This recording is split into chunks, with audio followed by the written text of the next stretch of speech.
Shalom, Bapak Ibu Saudara. Kita lanjutkan studi kita kristalisasi masih di kitab Daniel. Ini sudah tema yang kelima. Kita ambil dari pasal 4. Ini judulnya dari LAI dibikin Nebukadnezar, Raja Nebukadnezar meninggikan diri dan direndahkan. Ini pasal ini ada di situ satu ayat yang menjadi kunci daripada kitab Daniel ini, ya. Kita lihat sih, kita sudah tahu itu ya, pasal ayat 17-nya, bagian bawah saya baca, yang maha tinggi berkuasa atas kerajaan manusia dan memberikannya kepada siapa yang dikehendakinya. Bahkan orang yang paling kecil sekalipun dapat diangkatnya untuk kedudukan itu. Nah, jadi memang Daniel kita tahu dibuang ke Babel itu, dan tujuannya supaya Daniel menjadi saksi bahwa Yahweh berkuasa atas seluruh kerajaan manusia di bumi ini, ya. Dia menentukan, dia berdaulat, dia berhak, ya, dan dia di atas segala Allah yang lain, ya, begitulah. Itulah tujuannya sebenarnya Daniel ini diutus, ya. Kalau itu, walaupun itu karena dia dibuang, ya, tapi diutus ke Babel. Nah, ini tidak usah kita baca semua, tapi kita coba dulu yang pertama lihat pengenalan Nebukadnezar akan Elohim yang Maha Tinggi itu, ya. Karena sebelumnya ini ceritakan mimpi ini, cerita pasal 4 ini mengenai mimpi Nebukadnezar. Tapi mimpi yang kedua, mimpi yang pertama itu dia mimpi tentang patung, itu ada di pasal 2 itu, ya. Dia mimpi tentang patung dan ditafsirkan oleh Daniel. Ya, kita tahu itu patung dari emas, dari perak, tembaga, besi. Itu semua kerajaan-kerajaan manusia itu, ya. Mulai dari kerajaan Babel itu dia sendiri, udah gitu Media Persia, Yunani, dan akhirnya Roma. Jadi kemudian datang batu di mana kerajaan sorga menghancurkan itu patung kerajaan manusia dan memenuhi seluruh bumi. Itu ditafsirkan oleh Daniel. Itu sebabnya Daniel diangkat menjadi kepala orang berilmu, dan dia itu dikatakan penuh dengan roh Dewa Kudus, ya. Tapi Nebukadnezar sendiri sekalipun dia sudah punya pengenalan, setidaknya ada 3 nih pengenalan Nebukadnezar oleh karena mimpi yang pertama itu, ya. Yang pertama dibilang Elohim itu dia yang maha tinggi, yang paling berkuasa. Kemudian yang kedua, ayat 3, tanda-tandanya dan mujizat-mujizatnya begitu hebat, ya. Yang ketiga, ya. Yang ketiga sekarang dikatakan kerajaan Elohim itu, kerajaan surga itu kerajaan yang kekal, pemerintahannya turun-temurun, artinya dari generasi ke generasi. Nah, ini sudah pengenalan awal daripada Nebukadnezar, Raja Babel ini, karena dia sudah mendapat mimpi yang pertama itu tentang patung yang sudah ditafsirkan oleh Daniel. Nah, tapi ternyata pengenalannya Nebukadnezar ini tidak membuat dia rendah hati, ya. Di sini dia dapat mimpi yang kedua lagi. Mimpinya intinya begini, dia lihat ada suatu pohon besar gitu, tinggi di atas bumi ini, ya, di mana segala makhluk dapat makanan ini karena tingginya. Dia burung-burung apa semuanya, buah-buah, pendeknya intinya segala makhluk tuh makan dari pohon ini. Nah, kemudian setelah dia pohonnya ini tinggi, itu ada penjaga atau malaikat lah, balik kita bilang begitu, ya. Orang kudus dia turun dari langit, dia bilang gini, tebang ini pohon, ya. Kita ganti hati manusianya menjadi hati binatang, ya. Nah, si Nebukadnezar kan nggak ngerti ini apa ini mimpi ini, ya. Dipanggillah Daniel ini, ya, ditafsirkanlah mimpi ini oleh Daniel bahwa pohon itu adalah Raja Nebukadnezar sendiri, ya, yang begitu menjadi besar kerajaan Babel itu kan. Nah, terus Nebukadnezar akan mengalami pemotongan, istilahnya keputusan dari yang Maha Tinggi itu. Nebukadnezar akan dihalau dari antara manusia itu selama 7 masa, itu artinya 7 tahun. Dikasih hati binatang, dan makanannya Raja Nebukadnezar ini jadi rumput, ya, seperti lembu. Selama 7 tahun itu rambutnya tambah panjang apa semuanya lah, ya, kelakuannya jadi nggak benar, ya. Nah, tapi dalam mimpi Nebukadnezar ini itu tumbul pohon itu dibiarin di situ, walaupun dia dirantai.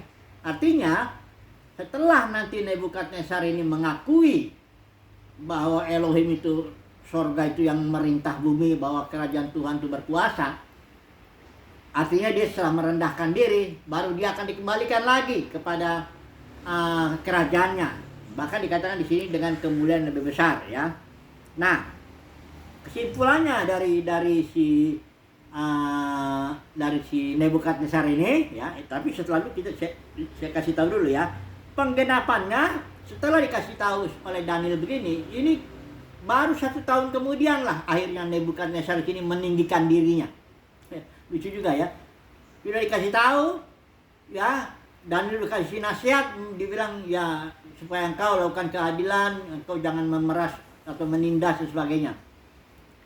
Barulah ayat 28, semuanya itu terjadi, penggenapan itu, mimpinya itu setelah lewat 1 tahun 12 bulan, ya.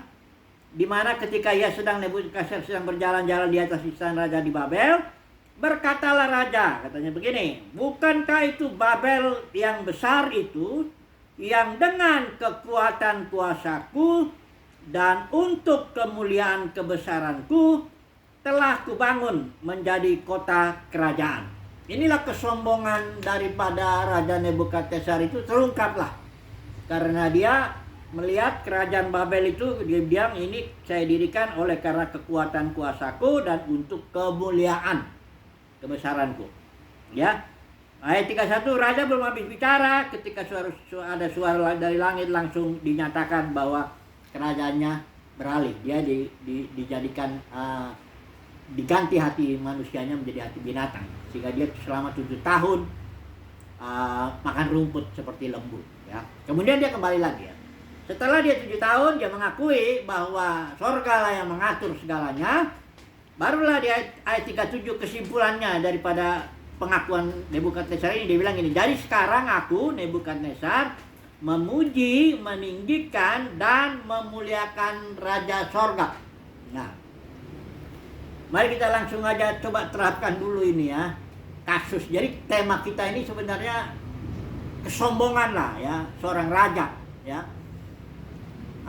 Coba dulu nanti kita terapkan dulu ini ke dalam pribadi dan juga dalam gereja, ya. Ini kita coba lihat dulu, ya, apa penerapannya. Karena masalah kesombongan ini nantilah kita lihat, ya, nggak segampang-gampang begitu juga, ya.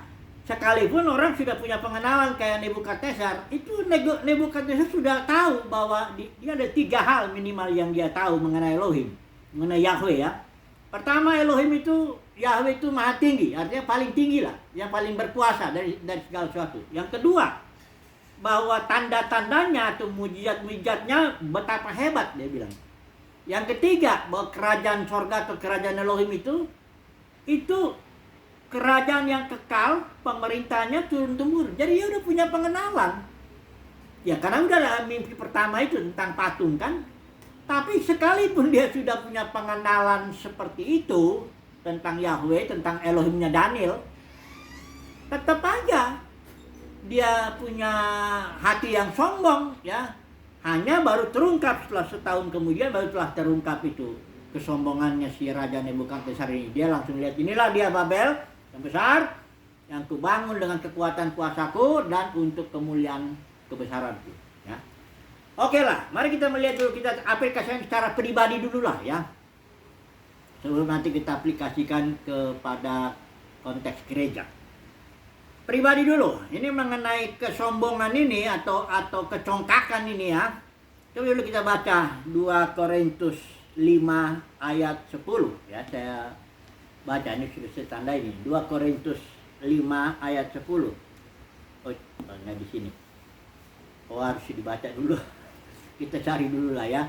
2 Korintus 5 ayat 10, ya. Kita baca dulu ini untuk kita aplikasikan secara pribadi dulu, ya. Secara pribadi 2 Korintus 5 ayat 10. Mari kita baca dulu ini ayatnya, ya. Sebab ayat 10, ya. Sebab kita semua harus menghadap tahta pengadilan Kristus, supaya setiap orang memperoleh apa yang patut diterimanya sesuai dengan yang dilakukannya dalam hidupnya ini, baik ataupun jahat, ya. Nah, ayat ini menjelaskan, kalau nanti kita lihat dulu konteksnya, ini ceritanya Paulus dia berusaha untuk ayat 9 dikatakan, kami berusaha, baik kami diam dalam tubuh maupun kami diam di luarnya, supaya kami berkenan kepadanya. Jadi Paulus itu, dia dan timnya berusaha lah gimana supaya dia berkenan, ya. Nah, tapi setelah itu alasannya kenapa kita berusaha berkenan kepada Elohim, ya karena kita nanti akan menghadap, di sini dibilang tahta pengadilan Kristus. Ini terjemahannya dari istilah Yunani panero. Nanti kita lihat ini. Panero itu istilah kedatangan Tuhan, itu ada 6 istilah Yunani. Yang pertama parousia, itu artinya kehadiran. Ada juga epipani, penampakan. Ada juga apokalupto, itu pewahyuan, tadinya tertutup saja dibukakan gitu.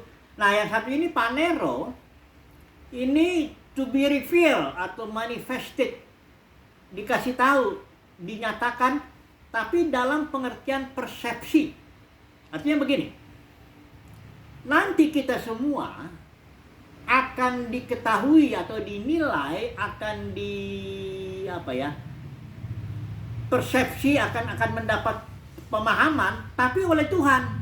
Ini bukan pengadilan Kristus, bukan oleh manusia. Nah, disinilah kita lihat apakah kita sombong atau tidak, itu nanti dilihat di Tuhan yang menilai itu nanti. Karena begini, manusia itu kan menilai yang di luar. Nah, Tuhan yang di dalam. Ya. Ini perbedaannya, masalahnya kalau sekarang kita mau nilai orang atau kita menilai diri kita sendiri, sebenarnya kita nggak bisa meleset, ya.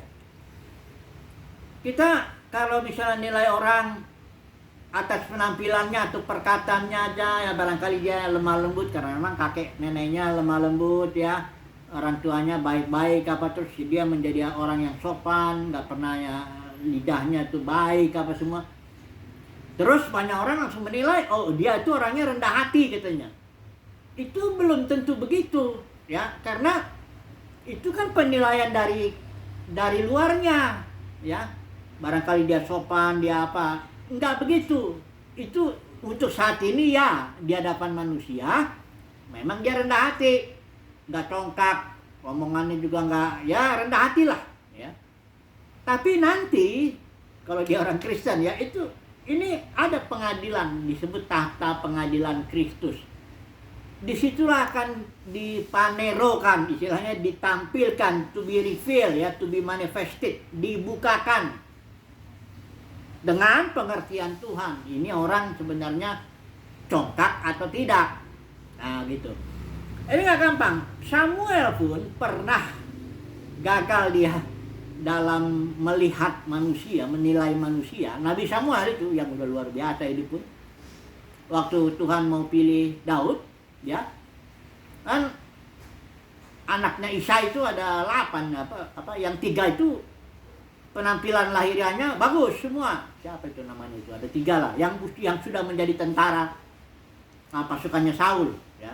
Lewatlah depan Samuel, langsung Samuel pikir, wah ini jangan-jangan ini, ya, inilah dia orang yang Tuhan pilih. Tuhan bilang bukan dia, jangan kamu lihat di penampilannya, di dalamnya nanti, ya. Lewat kedua, lewat ketiga, terus bahkan sampai Samuel tanya, hanya ini anakmu, nggak ada lagi yang lain, karena Tuhan nggak pilih dari semuanya itu, yang 7 itu nggak dipilih.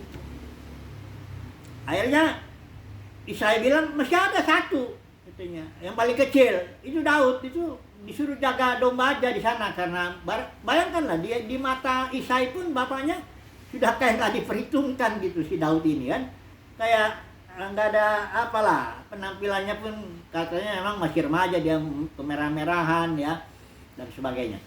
Tapi ternyata Tuhan bilang ini, ya, karena dibilang mengenai Daud ini seorang yang hatinya berkenan kepadaku, seorang yang hatinya, batinnya berkenan dia kepada Tuhan. Ini bukan berarti juga Daud itu sempurna, karena ternyata dia juga ketika menjadi raja bisa melakukan kesalahan yang mengerikan juga, ya kan, dia bisa ngambil istri orang, merencanakan pembunuhan, ya, Batseba itu dengan Uria kan kita tahu. Tapi inilah dia sekarang kita mau renungkan lah, ya, bahwa suatu saat nanti ketika kedatangan Tuhan, Panero ini istilahnya kan diterjemahkan juga bisa mengenai kedatangan. Ketika kedatangan Tuhan, disitulah dibukakan siapa kita ini, ya. Inilah yang sudah baca Matius 7 ayat 21-23, ya. Di situ ada seorang yang melayani, dia bernubuat demi nama Tuhan, mengusir setan demi nama Tuhan, melakukan banyak mujizat demi nama Tuhan. Nah, di Matius 7, 21-23 itu Yesus bilang, pada waktu itulah aku terus terang.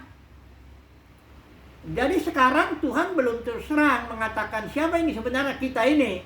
Sombong atau tidak, menyalahgunakan yang Tuhan berikan atau tidak, dan sebagainya. Itu kita belum tahu. Ini bukan maka jangan lagi nanti diambil ini, berarti jangan menghakimi, jangan menilai orang. Nggak mungkin, saudaraku.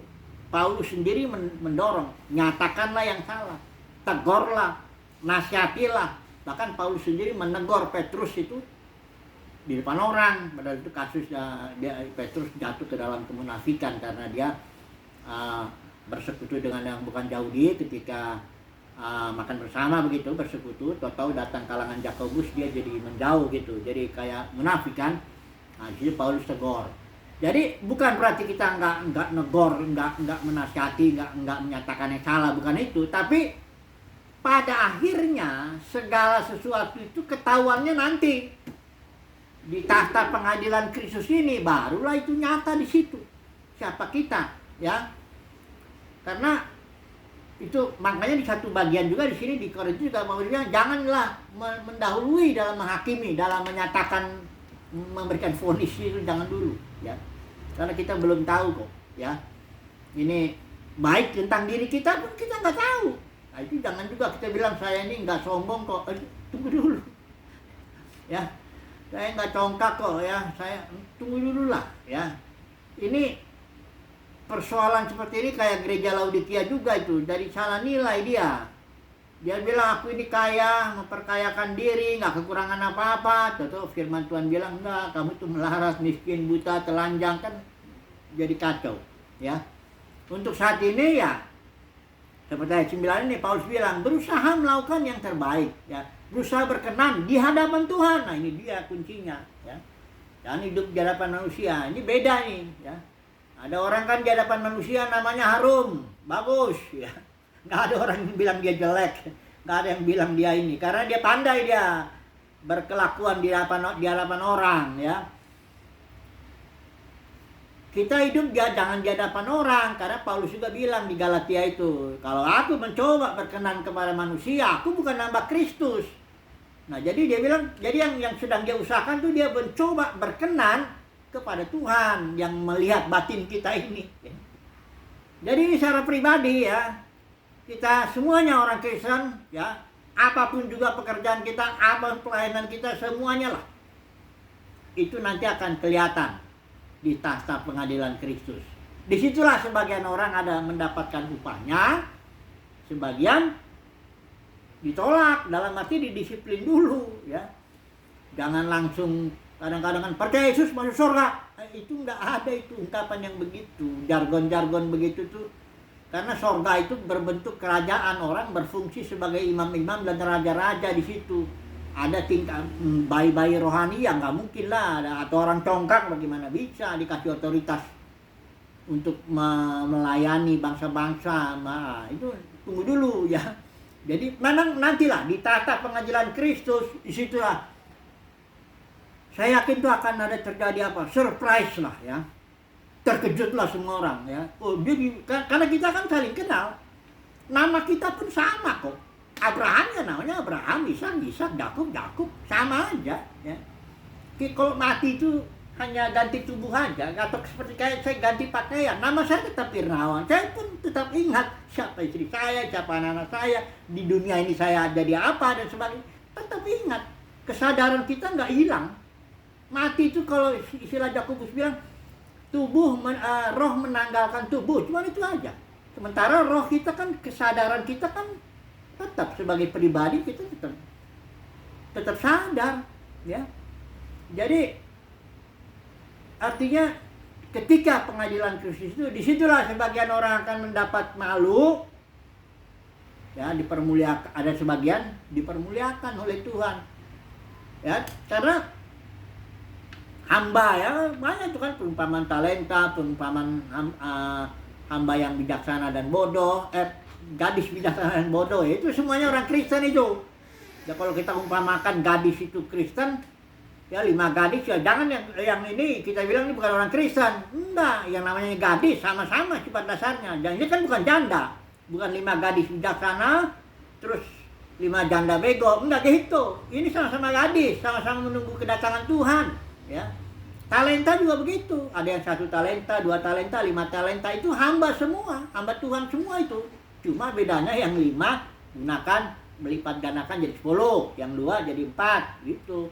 Jadi banyak orang kan pikir, orang Kristen tidak mungkin ditolak di tata pengadilan Kristus. Nah itu berarti dia kurang belajar Alkitab tuh, kurang belajar ya, kurang paham dia itu ya. Jadi pikir semuanya pokoknya percaya Yesus masuk surga. Surganya pun juga nanti jauh di sana, nggak tahu tempat yang nyanyi aja kita. Memang kalau untuk nyanyi aja, bayi-bayi rohani juga ya bisa. Semua yang sombong congkak nyanyi bisa. Bukannya itu. Kerajaan sorga itu akan termanifestasi di bumi. Ketika Tuhan Yesus datang itu, dia akan menegakkan kerajaannya di bumi. Disitulah kita akan dibukakan hati kita ini yang sebenarnya ya. Disitulah Tuhan Yesus nilai, disitulah Tuhan Yesus terus terang Matius 7 itu ya. Bagi kita yang bagi beberapa orang ini suatu penghiburan loh, karena di dunia, termasuk dunia kekristenan, yang lurus bisa bengkok, yang benar bisa salah. Kalau mayoritas bilang itu sukses, ya berarti dia sukses gitu. Ya kayak penilaiannya masih kacau-kacau begitu ya.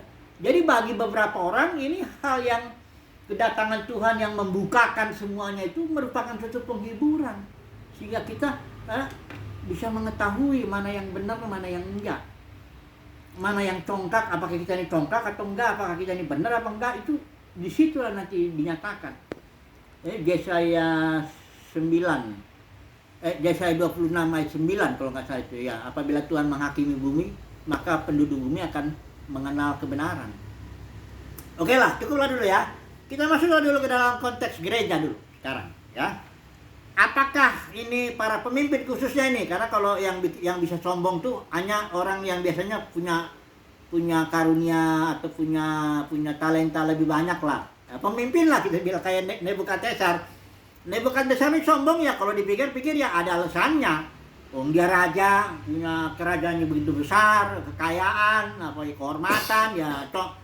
Kalau dia jadi congkak, ya wajar-wajar aja, ya kan? Walaupun enggak begitu ya, kecongkakan itu dalam batin ya, itu enggak ada kaitannya congkak itu dengan yang di luar ini. Bisa aja orang udah nggak punya apa-apa, congkak lagi ada juga. Tapi ini kalau dalam gereja kita cara pemimpin. Siapa pemimpin yang congkak, siapa yang enggak? Walaupun itu nanti ya, tahunya nanti ya di pengadilan Kristus. Tapi Alkitab membukakan. Ya. Pemimpin ini saya baca dulu 1 Petrus 5 ayat inilah. 3 ya, saya baca dulu ya. Ini pakai ILT ya.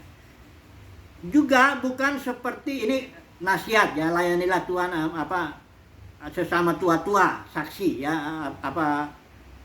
nasihat Petrus kepada para pemimpin. Gembalakanlah ya kawanan domba Elohim di antara kamu jangan dengan paksaan. Ayat 3 ini juga bukan seperti yang menjalankan kekuasaan atas kawanan itu. Menjalankan kekuasaan itu istilah Yunani di sini kata kurio, artinya exercise authority. menjalankan otoritas. Jangan seperti itu. Kenapa? Karena memang pemimpin di dalam gereja nggak punya otoritas atas domba-domba. Dari mana tak kita tahu? Karena kalau kita denominasi kan pemimpin tertinggi, tadi kepala sidang, tadi siapa namanya, senior pastor atau apa, kan dia punya otoritas. Sudah tahu dan otoritas itu, organisasi itu, di situ itu kan ada garis-garis tuh. Ini garis-garisnya bukan garis sembarangan, ini garis komando, garis otoritas. Artinya yang paling tinggi itu yang paling punya hak menentukan, dia paling berotoritas atas yang bawahannya itu. Nah, yang bawahnya ini ada bertanggung jawab dengan yang di atasnya, ya. Itu struktur itu, ya. Itu gereja nggak boleh ada hierarki kayak begitu, ya.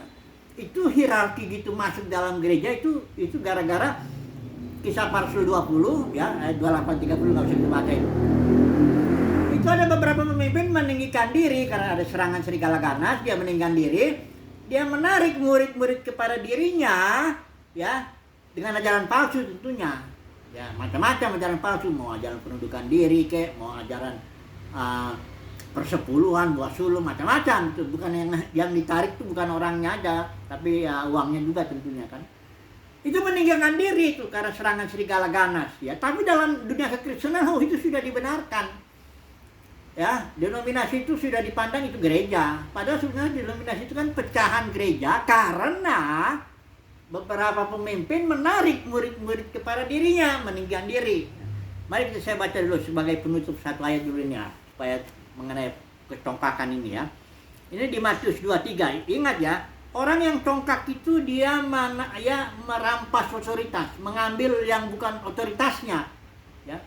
Gereja itu nggak ada otoritas itu karena gereja itu organisme, otoritasnya otoritas hayat. Saudara lihat di Matius 23 ya, kita nggak usah baca ini semua, tapi kira-kira ini intinya gini. Ini teguran Yesus kepada para pemimpin, kepada orang Farisi. Dia bilang ahli-ahli Taurat dan orang-orang Farisi 2 telah menduduki kursi Musa, artinya otoritas. Makanya Yesus bilang kepada orang banyak, engkau harus taatin dia. Ya. Jadi sekalipun kelakuan orang Farisi ahli Taurat nggak benar, karena dia punya otoritas, ya, berarti dia harus ditaatin. Ya. Jadi Yesus pun mengajarkan orang jangan berontak. Ya. Tapi ayat 8, tetapi kamu, dia bicaranya kepada para murid. Ini ada 2 nih. Kalau di ayat 1, berkatalah Yesus kepada orang banyak yang dibawa orang Farisi dan kepada murid-muridnya. Jadi kalau kepada orang banyak, Yesus bilang, kau jangan berontak sama orang Farisi ahli Taurat karena dia punya kursi Musa, otoritas, ya, simbol otoritas itu. Kau nggak boleh lawan dia, ya, turutin dia, ya, ajarannya. Hanya jangan ikutin kelakuannya, emang karena kelakuannya nggak benar. Tapi kepada muridnya, nah disinilah Yesus bilang konteksnya ya. Tetapi kamu, janganlah kamu disebut rabi atau pengajar. Jangan pula kamu disebut pemimpin. Jangan pula kamu disebut bapak. Artinya ini konteksnya ingat ya, itu artinya tidak ada otoritas. Kamu semua di sini katakan saudara. Yang namanya anggota tubuh kan memangnya otoritasnya ada di mana? Di dalam hayat tubuh itu, bukan di dalam tangan atau di kepala atau di mana. Bukan. Tubuh itu, makhluk hidup itu otoritasnya hayatnya itu. Hayat itulah yang menentukan gerakan semuanya ini. Makanya di Kisah Para Rasul, gereja itu sebelum pecah menjadi ribuan denominasi, itu gereja itu diatur Roh Kudus, itulah otoritasnya, otoritas Roh. Dia nggak mendelegasikan kemana-mana. Orang Yesus bilang jangan seorang pun di antara kamu jadi pemimpin. Artinya engkau nggak punya kursi Musa ya, ingat ya. Bukan berarti nggak ada pemimpin. Karena dalam Efesus 4 itu Yesus bilang, akulah yang memberikan rasul, nabi, penginjil, gembala, pengajar. Hanya memperlengkapi. Jangan meninggikan diri, narik murid kepada dirinya, bangun gereja, bangun denominasi sendiri, bangun kerajaan sendiri. Ini orang yang meninggikan diri. Karena merampas otoritas hayat yang adalah Yesus bilang, I am the life, akulah joy, akulah hayat. Itu otoritasnya Yesus dirampas oleh para pemimpin yang kena serangan serigala ganas kalau saudara baca di Kisah Para Rasul 20. Nah ini congkak nih orang nih. Cuma sekarang dalam dunia kekristenan nggak dipandang congkak, malah dipandang makin berhasil kalau dia bisa tarik ribuan orang, puluhan ribu. Wah itu makin dianggap berhasil. Padahal itu perampasan otoritas. Hanya nantilah di pengadilan Kristus, nantilah di situ kita lihat. Tapi dari apa yang diungkapkan oleh Alkitab, kita tahu bahwa serigala ganas itu menyerang para pemimpin sehingga para pemimpin congkak meninggikan diri. Perhatikan di ayat 11 penutupannya nih. Matius 23. Ya. Barang siapa terbesar di antara kamu hendaklah ia menjadi pelayanmu. Barang siapa meninggikan diri. Jadi konteksnya meninggikan diri sini artinya merampas kursi Musa, merampas otoritas yang bukan otoritasnya. Barang siapa meninggikan diri, ia akan direndahkan. Nanti di pengadilan Kristus direndahkannya, enggak sekarang. Karena Yesus sekarang ini belum terus terang siapa yang merampas otoritasnya, siapa yang meninggikan diri atas jemaat dan sebagainya. Enggak, dia enggak terus terang sekarang ini. Sekarang ini Tuhan Yesus memberkati aja semua, ya, semuanya diberkati ya, karena memang ya Tuhan kan mengasihi kita. Jadi jangan salah ya, kita diberkati bukan berarti kita benar, tapi karena Tuhan itu mengasihi, ya, dia memberkati. Jadi orang yang merendahkan diri, meninggikan diri akan direndahkan, yang merendahkan diri akan ditinggikan. Ini konteks gereja, para pemimpin. Oke lah. Nampaknya kita ambil kesimpulan aja lah ya. Tidak ada yang tertutup yang tidak akan dibukakan, itu Alkitab bilang ya. Bagi beberapa orang ini merupakan penghiburan luar biasa lah ya, bahwa Tuhan akan nyatakan nanti siapa ini kita, apakah kita ini congkak atau tidak ya, apakah kita nanti akan mendapatkan kerajaan surga memerintah bersama Kristus atau ditolak ya. Itu nanti Panero saat kedatangannya, disitulah to be revealed, dinyatakanlah itu. Bagi beberapa orang ini suatu penghiburan, walaupun bagi beberapa orang mengerikan gitu ya, tapi tidak. Bagi kita yang cinta kebenaran, kita rindu Tuhan, datanglah. Makanya ada, ujilah aku Tuhan, hakimilah hatiku ini, benar atau enggaknya jalanku ini ya. Karena jalan hati ini siapa yang tahu ini ya. Oke lah ya. Puji Tuhan, haleluya, amin.